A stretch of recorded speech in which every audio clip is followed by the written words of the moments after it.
of character on the person, you know? Okay. Alright, okay. I mean, in general, though, a lot to be excited about for this Verdant roster. I think, there's a fair amount of expectations around this Verdant team, much like there are for Monster, much like there are is for Natives, and as well probably Lightside as well.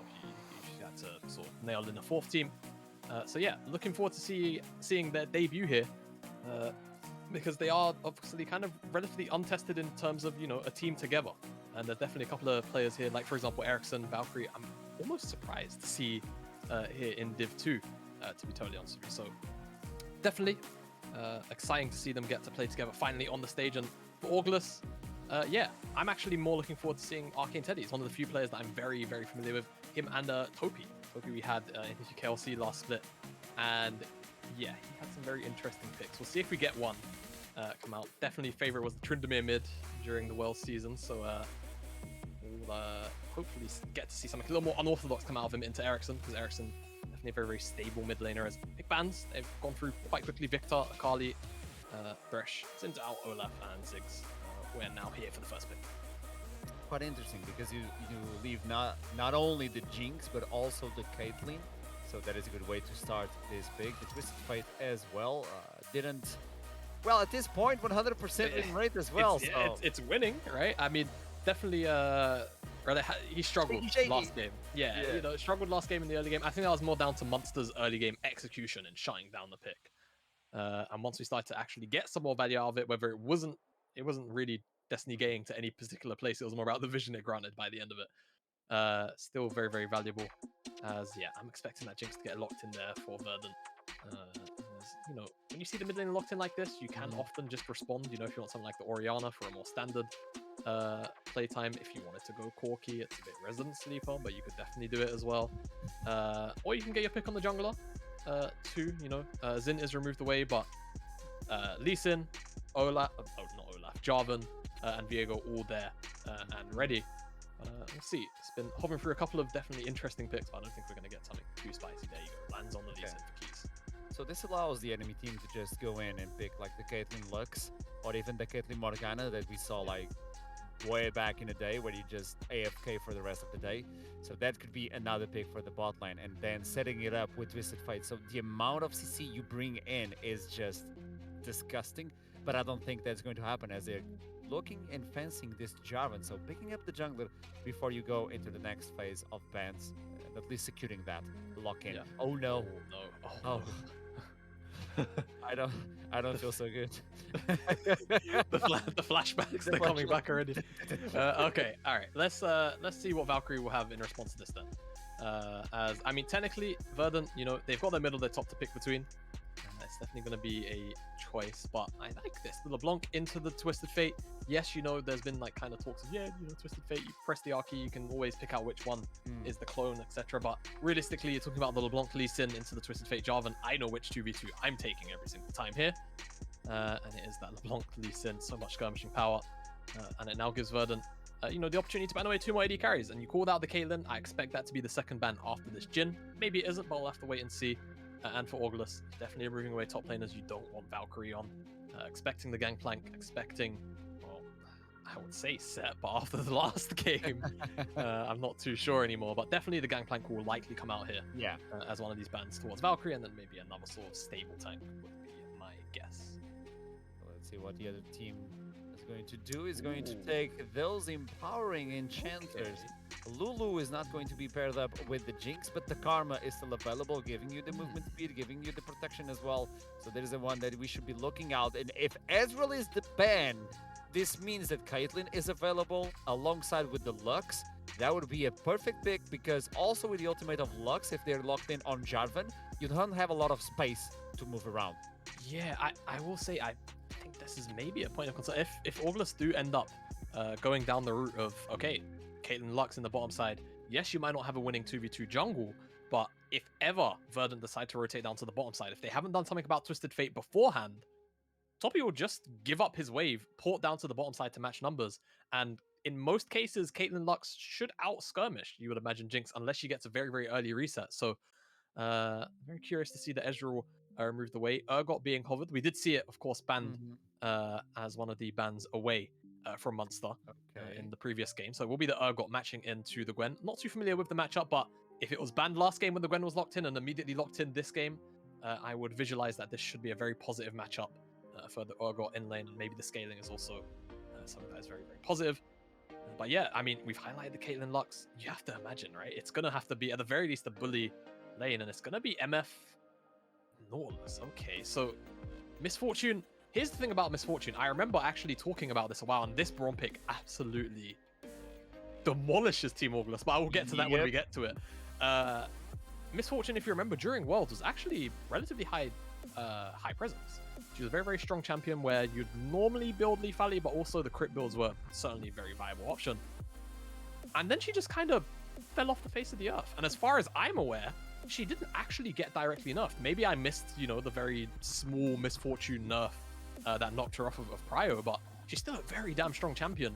If you drop a bullet time on top of multiple targets and you've got 2 Leaf Alley items, you're going to one-shot them more times than you don't. And realistically, there's not really too many tanky members here on the Verdant side. You've got, you know, 2 bruisers, a support, and then obviously a LeBlanc and a Jinx. So definitely a lot of value to be had there. But yeah, I'm really looking at Winner to perform on this Braum pick because he's got so many things that he's able to sort of either entirely nullify, or just the fact that Jarvan, Gwen, and of course Nautilus all want to come into him. He's going to be providing those passive stacks pretty much consistently. I mean, with Lee Sin, the stacks are going to be... so what I want to talk about is the fact that the Misfortune was a little bit tweaked in terms of costs on the E, on the Let It Rain. So yeah, it's a little bit more expensive, forcing you to go to that Presence of Mind or getting the T or something like that alongside with the Mana Flow. I don't know if he's going to bring the Comet alongside with like the Lethality build, or he's going for the Critical Strike with the Presty attack to actually face off versus the Jinx. I don't think that is the way, due to the fact that if you want to be auto-attacking versus LeBlanc, Urgot, or Jinx, that is a scary place to be as an AD carry. So yeah, I reckon he's going to bring in the Comet. But the Brown, oh, it's going to be so easy to stack it up, those passives. And not only that, right, it's like you get to block the bullet time to stand behind me, you get to block the gold cards. You know, Jarvan, his engages are a little less, let's just say, proficient, or a little less irritating, just because the Braum can always jump into the Cataclysm willingly and throw out that shield. Make sure no more follow-up damage comes from any ranged targets. As Keys, you know, Jarvan level 1, not too scary, have to stand in the bush for a little while.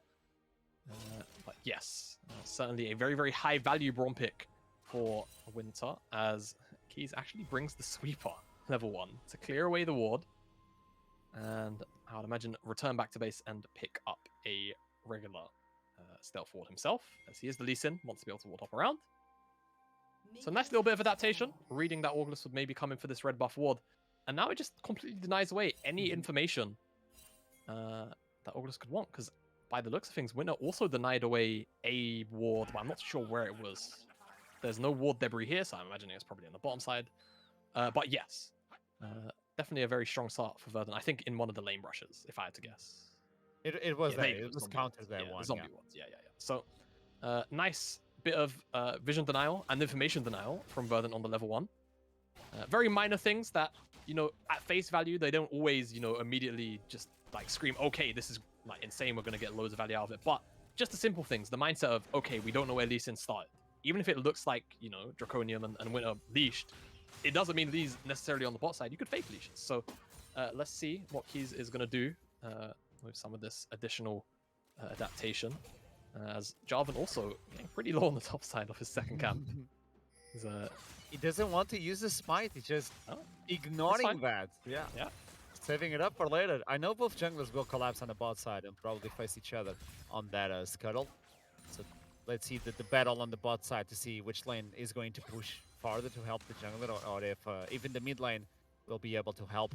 You do have the Predator on the mid lane for Twisted Fate, so he's not going to switch up those summoner spells. Also, the top lane. You were talking about the top lane, and I studied Urgot for a long time, because when I went to rehab to stop playing Teemo, I started playing Shen, and Urgot versus Shen versus Urgot is just painful, and I studied the matchups, and versus Gwen is really useful, the Urgot, because when you're close to Urgot, you get demolished, and Gwen has to be close to you. I think this is a skill matchup, but if you get any sort of lead as Urgot, oh, poor Gwen.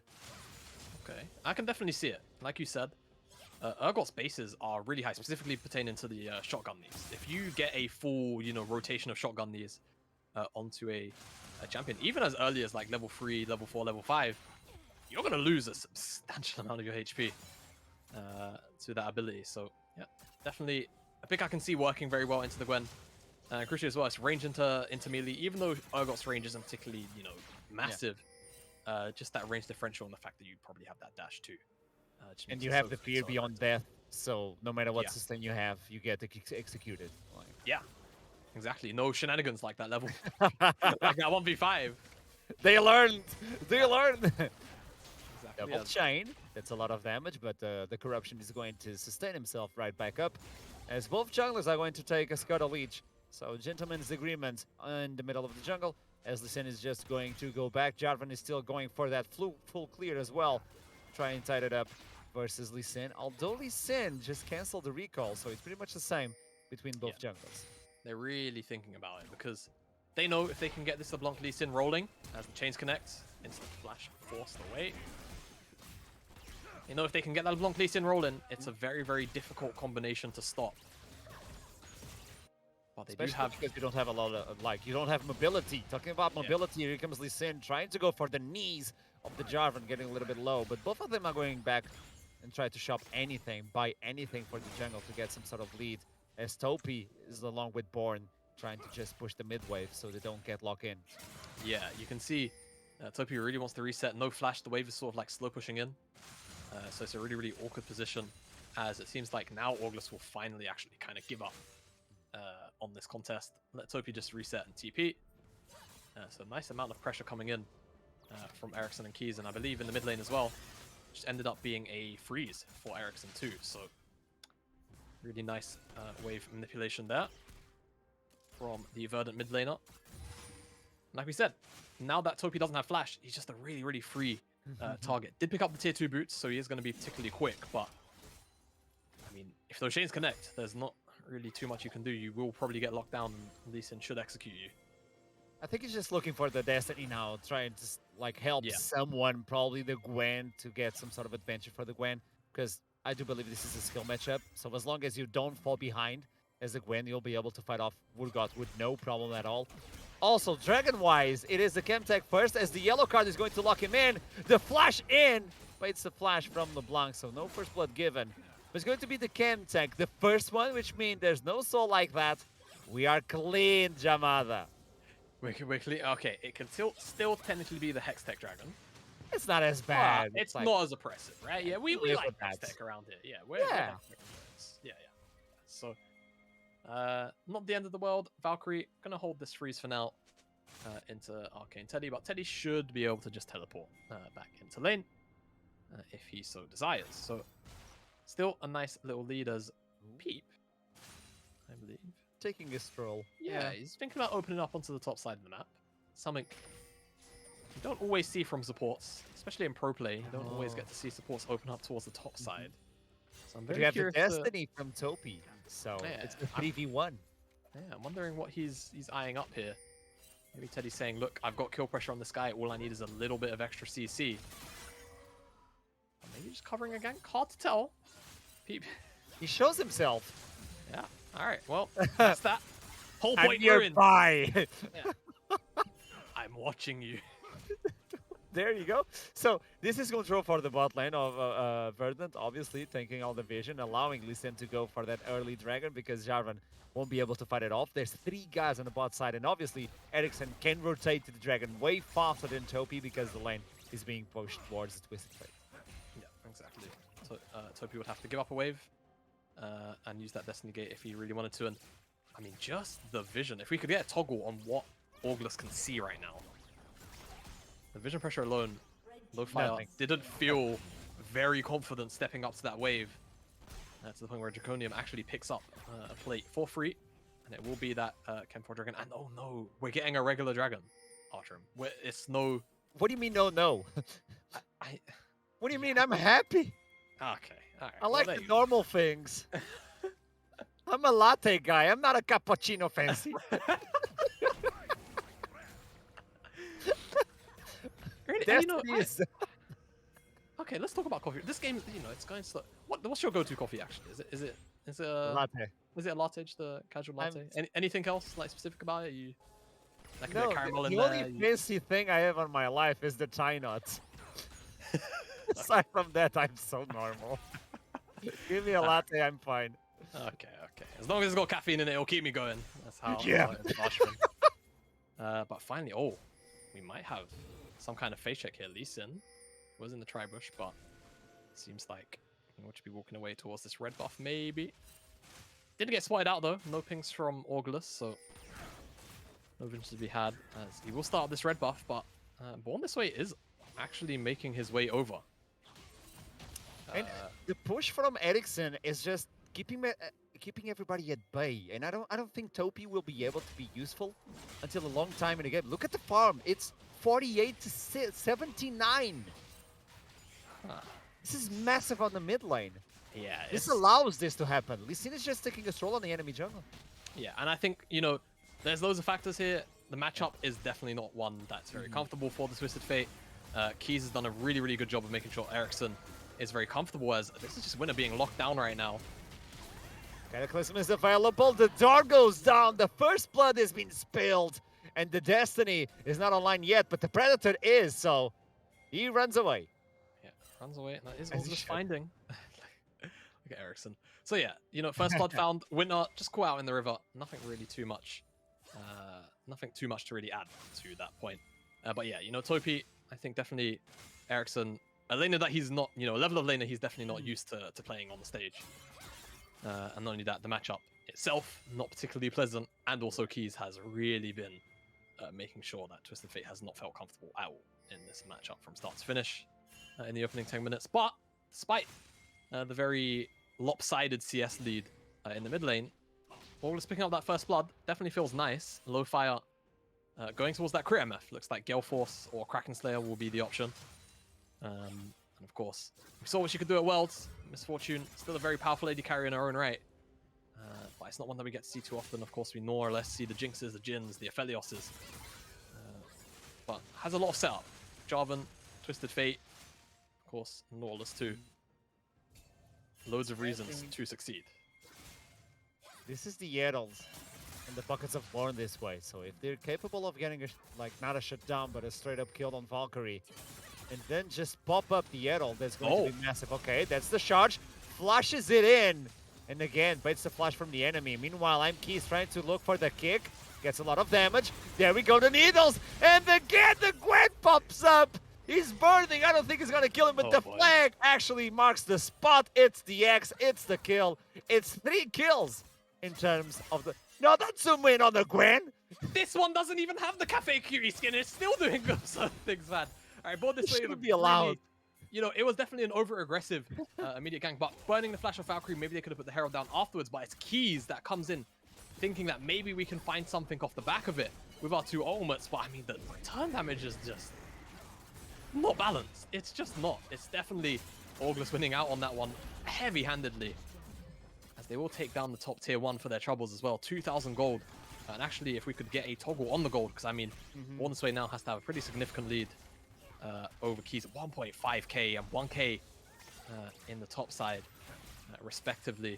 It's mostly this mid lane, which surprisingly, despite the amount of pressure that's been, being laid on Topi, he's only down around 400 gold. So honestly, a matchup to kind of be happy about. Yeah. The bottom side as well, relatively even. So right now, Orgless with this lead in the top side, I want to see, kind of similarly to what we saw from Natives, by a faster pace. Start moving this Gwen around to where you want to skirmish and really force the issue around this champion, because with that Riftmaker in pocket, with your Jarvan that's got the Gore Drinker in pocket as well, you can really force the issue and make sure that Verdant don't really have much say in any play that they want to make. 12 minutes in, and we're going to get the second dragon, and now it's Orgless getting all the priority. Just as he said, rotate that Gwen, rotate the advantage you have, getting more attack speed and power for the Gwen. Adaptive power, that is a strong one. Peep knocks on the ground. Here comes the bullets. The dart has been put. Actually takes a little bit of damage, but dies to Born This Way. Draconian just running away with the Jinx, getting that reset. Keys just going to get the card on the face, and it's the death one. And meanwhile, instant channeling to the top side, not to give any more platings Orgless just taking everything they want. Yeah, they get the objective down on the bottom side, and they get a couple of kills for their trouble. Verdant do pick up one, but it's just Keys finding Peep, who, you know, definitely looks a little bit over-eager to make that fight happen. As, oh, Valkyrie accidentally hits the plant, but Teddy definitely wants that wave a little bit more than the 101 Urgot, so we'll go back to farming here. And we have a Cloud Dragon. We have the most relaxed dragon as, oh my goodness, Yeah. Ericsson. Low fire trying to get the kill. He's still burning. It's not enough. Winter is also running away. Yeah, like it's not even coffee. Like it's a cloud. It's more like tea. Okay. That's no. Listen, you're casting with a Brit. No tea slander. We're not doing I tea like slander. my tea. Oh, you like your tea? Okay, that's good. Yeah, That's good. Why would I it's say more tea's calm. Yeah. No, it's calm. Oh, right. I get it now. I get it. All right, What I do got you I got mean? I didn't diss the tea. No, but it's like you're saying it's more, you know. Wait, do saying you it's a little drink more tea to boring. go hype? Like, oh, I'm going to a party. No, Well, now definitely you not. can't. No. Like, Tea's the relaxing drink. Yeah, tea's the relaxing drink. I'm going to do a marathon, so better get my green tea. But yeah, no. Cloud Dragon, first of the day. It feels like I haven't seen a Cloud Rift in a while. Yeah. I feel like in Div 1 we've not been getting any. No, we've been getting a lot of the new dragons. A lot Yeah. of them. Yeah. It's like they're promoting them. Because I definitely recall week 1, we got like 2 Chemtech dragons, 1 Hextech, and that was kind of it. The rest were all like mountains and like a couple of Infernals. But no clouds. So nice to, you know, a little bit of variety for a change. As I Okay. believe there's a lot of pings, but a bit of headbutting in the river right now for this Herald as Teleport comes in. This guy we're going to get a full-blown skirmish. Destiny being popped up. There we go. Double knock up. And the Misfortune is just holding on the ultimate. Valkyrie tries to run away. And meanwhile, it's again Winter biting the bullet as Barn this way is going to take the kill. But the Reset City is dead. It's going to be Draconian with the AoE. Just one more shot. Just one more crit. And it's Peep to stop the flow. Meanwhile, Keys goes in. Just pops up and the Guard Drinker gets all the blood flowing in. As Key is going to look for another one. But Teddy's there to stop it up. But this is a massive comeback from Verdant. Yeah, massive win for Verdant. They needed this one if they lost that skirmish, which at the start of it looked like they were going to start to really wonder how you'd come back into the game outside of just waiting for Draconium to scale up. But we saw some of the damage Draconium was able to put out, just wasn't able to chain together those resets. And if he does, Draconium definitely cleans house. But Arcane Teddy being a bit of a nuisance here to Keys. Trying his best here. I'm not sure if Keys wants this fight 1-to-1, but he's got backup on the way. 3v1 for now as Draconian steps in as well, but the mains of the teams of Orgless are going to just take the objective back. Yeah. Thanks for the leash, by the way. And they get the second one. Definitely a bit over-eager from Keys to try and find Arcane Teddy, and I mean, this Gwen champion seems mighty interesting right now as, yeah, Herald in the mid lane potentially going to be dropped, but Orgless seems like they think better of it, potentially a reset to come in. And I believe, yeah, replay on the way as, yeah, I'm not too sure who started this, but I know certainly it was Verdant that ended up finishing it. As you can see, Arcane Teddy kind of zoning off Keys for a little while, but on the front line, it's absolute mayhem and chaos. Orgless eventually do find winner. Ericsson trades it back. And Keys does get a really nice kick, and that's what really sends Orgless into retreat here. As if that one last auto came in, you could definitely see Draconium like sort of actually training those resets together a little more handedly, maybe finding a couple more kills. But still, the objective, despite the positive fight for Verdant, goes the way of Orgless. Hull breaker for Urgot, so he really wants that split push. He really wants to force the Gwen 1v1. Now, Looking for the solo bolo. yeah, I guess that's a very particular Urgot build. I'm gonna have to ask some of my top lane aficionados about that one later on tonight, because I feel like normally for Urgot it's about that not the Ravenous Hydra, the Titanic Hydra, and then maybe you'd look at something like that Hullbreaker. But Hullbreaker first, I'm not sure how popular it is, but definitely a very cost-efficient item if you're staying on the side lane. As Keys, a little bit of a love tap to Born this way. But still, either way, you know, Hullbreaker is still in the build path, so it's not the end of the world. Now, I've seen a lot of these, but it's more solo queue wise. Yeah. I just think that he wants to force a 1v1 as much as he can to allow the team to get anything. But that way you're not using that reset city for the Jinx. Meanwhile, okay, take away the Cloud Drake. We'll go for the T1, open up the map. get some deep vision, and then use the Twisted Fate accordingly with that Predator in Destiny if we need to. Yeah, exactly. As Dragon picked up a Verdant. Again, Cloud Soul, it's not the biggest threat, right? But Yeah. definitely don't want to give over all of those additional stats either way. So Orgless will definitely have to think about contesting it sooner or later. But I think on the kind of spike where, you know, Ericsson's on one item, Lee Sin, of course, very, very strong at this point in the game. You maybe don't want to fight into it. The issue is the longer you give these guys the scale, the more it also gives the Jinx the time to scale as well, as Teddy potentially in trouble. But we've seen this song and dance before, Archerum. We've seen in a Hullbreaker is not working as intended because people are nearby. Topi is there to help, but the fear beyond death is going to consume, finally, the puppet. Yeah, a little bit of hesitation as well from Topi. Maybe any kind of, you know, gold card comes into one of those carries. Maybe it buys Arcane Teddy enough time to get another cast off or something along those lines. You saw the amount of healing that just came out. It was kind of crazy, but Verdant, they find they pick. However, it's traded out in the mid lane, so I'm not too sure how worth this trade will be. They pick up this bottom side tier 2, however, definitely leans a little more in their favor. But you can see on the minimap, Orgless, they were eyeing up potentially that top tier 2. Looks like the push will be a little bit too slow. However, they might hang around. Looks like, however, Low Fire signals the retreat on the recall. And actually, Destiny Gate plus a teleport here. So they want some revenge. Arcane Teddy, here he goes. The teleport worked, and Topi is going to get locked in. The yellow card is this last hope. It's going to be a 1-for-1 at this point, so nothing more is going to bleed. Ericsson is still alive.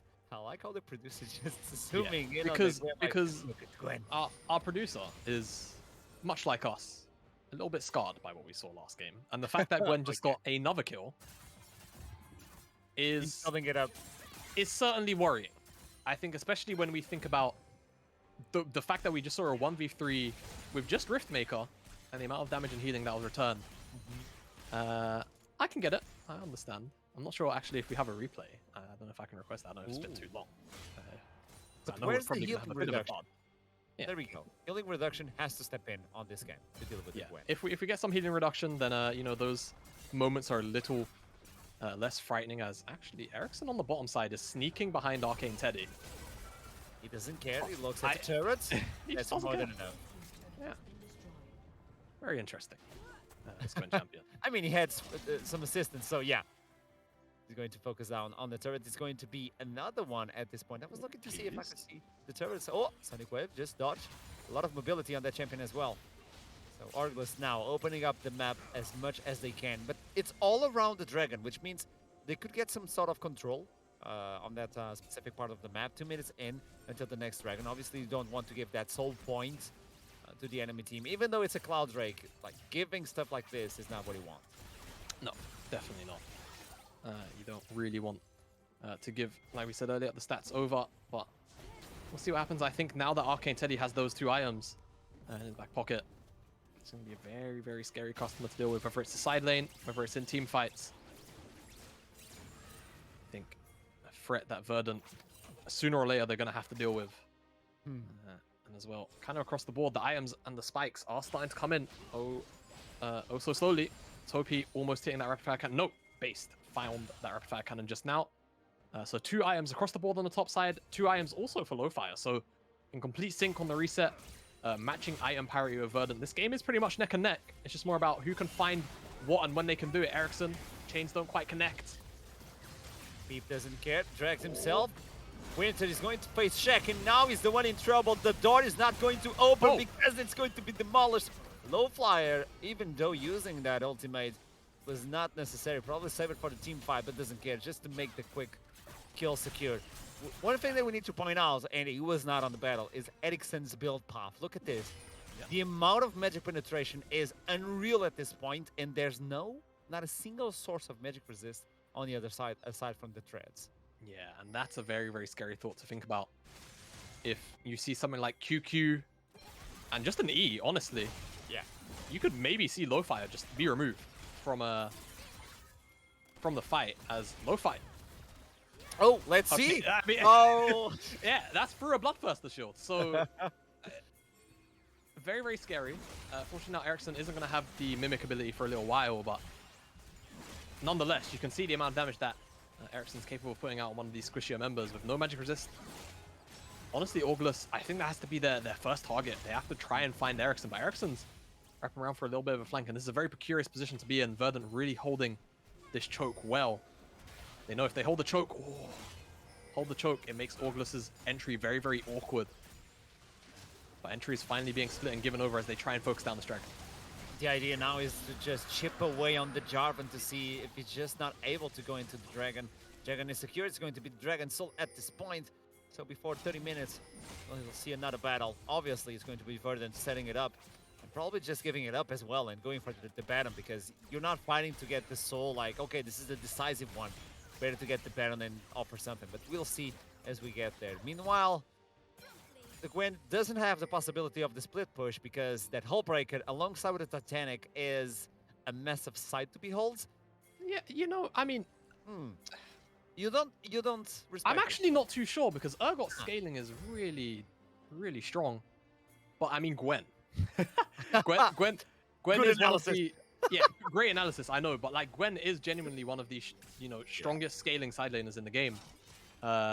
In the kind of same books as like the Jax or a Fiora or a Camille. So, don't be too surprised if we see a random 1v1 between Valkyrie and between Arcane Teddy that, the Gwen comes out on top. Even though right now Valkyrie, fairly substantial CS lead, just a little bit over the 30 mark with those 2 items, and the level lead.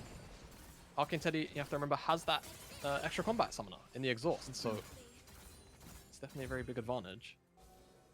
Valkyrie can't exactly magic up another summoner spell. So on the other side, he's just skipping the Mythic. I believe it for now. You don't need it. Yeah. Yeah, that's a death stance though. Yeah, it could be a death stance. Could be a Black Cleaver as well. Cleaver does very rapidly spike Urgot's damage. I do remember that. I do remember but it was, that, yeah. It was one of the things of Urgot has so many other items he kind of needs to pick up. Oh, this is not a 1v1. This is actually a 3v1. Meanwhile, Teddy's just holding his honest. Oh, there we go. Suppressed and eaten away. This is not fair. I mean, if Urgot can't land those ultimates, you can just kind of see, right? That's definitely the theory of the pick. And now that I'm getting to see it a little more actively, it makes a bunch more sense. Because if you're not able to just execute her at that 20%, 25% threshold, my goodness, does she go on for a little while?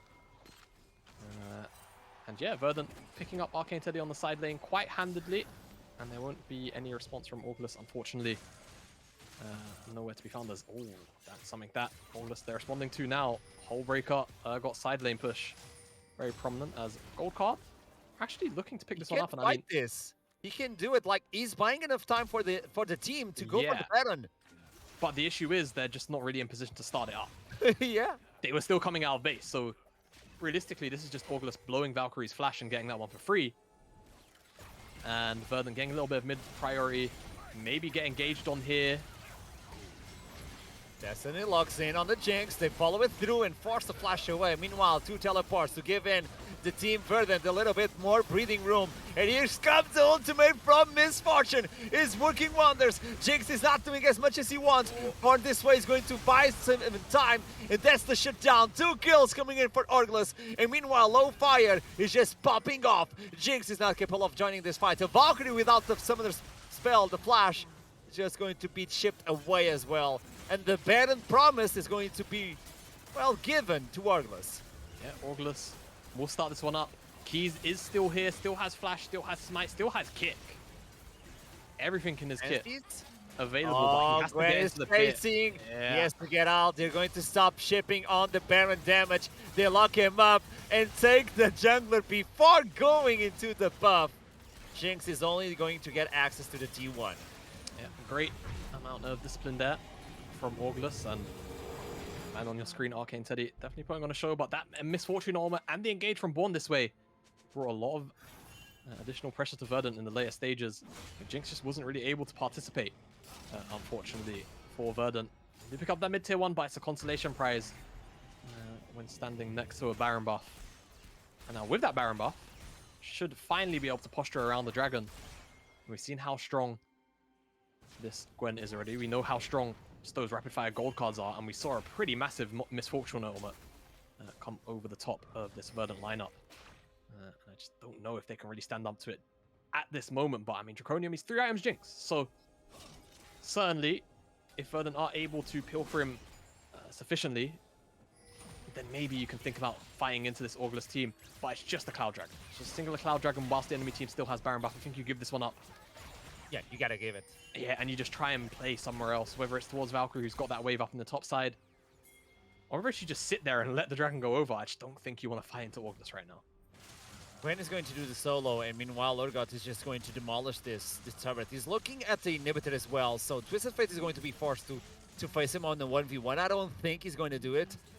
This is a hardship for the Twisted Fate. Valkyrie is just respecting the enemy team because they just removed themselves out of the fog of war, so this is enough time for them to just remove the wave. But meanwhile, there you go. That's Urgot for you.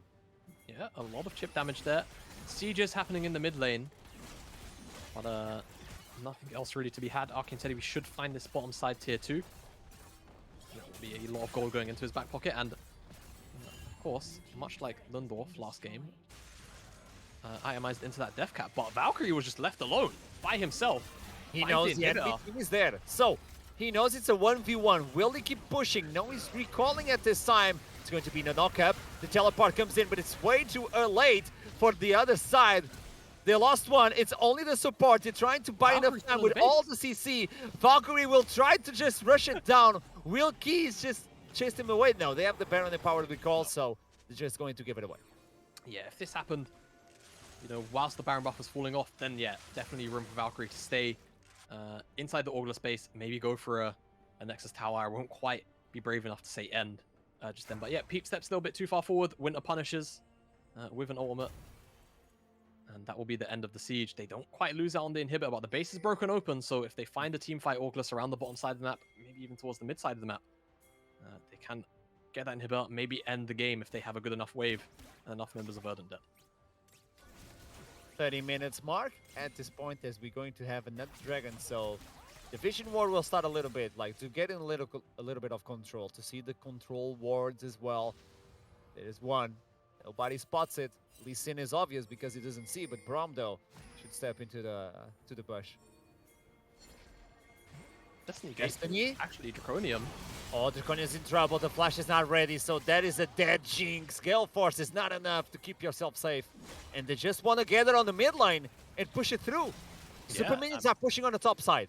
Yeah, Super Minions are pushing on the top side. That is definitely a point where, you know, Orgless, they're going to have to respond to it eventually, but for now, definitely comfortable pushing up this mid lane. They know they've got around 60 seconds or so worth of time, maybe a little bit less than that, 40 seconds before those minions are knocking at the base gates. But hey, maybe they just say, let's go for the end. The Jinx is 3 items. If we can find another pick, Keys should be fine here, kick away. But it's definitely 2 inhibitors at the very least. Verdant, though, I would like to see them try and chase out a little bit, try and be a nuisance on the base. Let those super minions try and do a little bit of work, but don't overcommit and get turned on. Because Valkyrie can just teleport away. LeBlanc is doing the same. Valkyrie could do it as well. No, he's just going to chase away. Teddy is already on the base. So this is the teleport they're going to burn. I don't think he's able to finish it unless they're just chasing it. Urgot is going to flank. But that's, they can find anything, though. That is a really slow crab, man. Like, it can't face it. No, definitely can't. As I mean, they're just trying to be a nuisance. Give Ericsson a bit of isolated time, but Ericsson just got half HP'd by Gwen, so yeah, that's the end of that exchange. On this way, though, doesn't feel like it is. Lee Sin is dead. There is no way. Oh, flashes away. Winter now bites the bullet as well. The door is now on the ground again. Lowfire takes another one. This misfortune is mad at this point with damage. Yeah, she is. Misfortune, we spoke about it. It seemed like the only tweak was pretty much the E mana cost. At least listening to you talk on the patches that came post-Worlds. So this champion still whacks out DPS like it's nothing.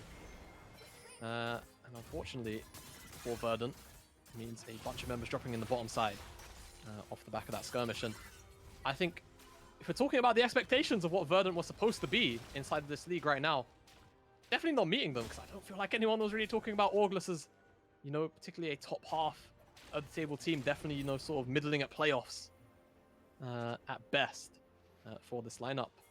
And Verdant held sort of esteemed, as we heard on one of the interviews earlier today, this sort of pseudo super team inside the Div 2 right now being shown up a little bit. It is first day, so we never know what's going to happen. We never know what the teams are going to bring and how the players are feeling. How the synergy is also up there because we saw Division 2 teams scrimming versus Division 1. So there's a lot of experience as well. On the first interview, we got that. We never know what to expect. How these Division 2 teams are holding up because, well, this Baron is dead. Like, we're not going to show it. It's going to be deleted. Nah, Ericsson. Unless Ericsson. Nah, come on. That's a little bit of rocket. Oh! No. Ah, not even close. Not even close. Not even close. As okay, born this way once in. Winter needs to kick it off. Oh, Misfortune is not stopped, so that's another kill. LeBlanc as well. Jinx disappears. Valkyrie is left alone trying to face the enemies. His aim keys flashes away, but this is like, oh, there we go to Destiny. This is gonna die. And the 1v1, well, it was not a 1v1, it was a 2v1. Is going to give them the ace. And Orgless wins the game 21-8, Jamada. 21-8, 34 minutes on the clock will be when once this necklace falls. What a performance from Orgless, honestly. Again, a lot of the expectations were on Verdant, saying, all right, this is the super team of Division 2. This is the super team that is, you know, anything but sort of top 2, top 1 is kind of failure. So seeing Verdant, you know, drop this one game to Orgless, yes, you know, it's one game. And it's a drop in the ocean, right? But when you talk about what we probably wanted to see out of Verdant, definitely didn't match those expectations. But hats off to Orgless for, you know, coming out, putting on a show and saying, you know, okay, we don't even have an organization backing us. Doesn't matter. We're here to play. We're still here to win. And of course, you know, across the board, some very solid performances, of course, particularly from Born This Way, Arcane Teddy, and Lo-Fi on that Misfortune, putting in a whole bunch of work on those mid-game team fights. And it's about power of will. You don't have the organization, but you have the players, you have the skill, you have everything you need to shine on Division 2. And Verdant, well, didn't got it through, and the super team, as you told us about, like on the interview, like the super team didn't work out. But it's the first day, as we pointed out. So we'll make a quick break before we talk with the players, and we will be right back.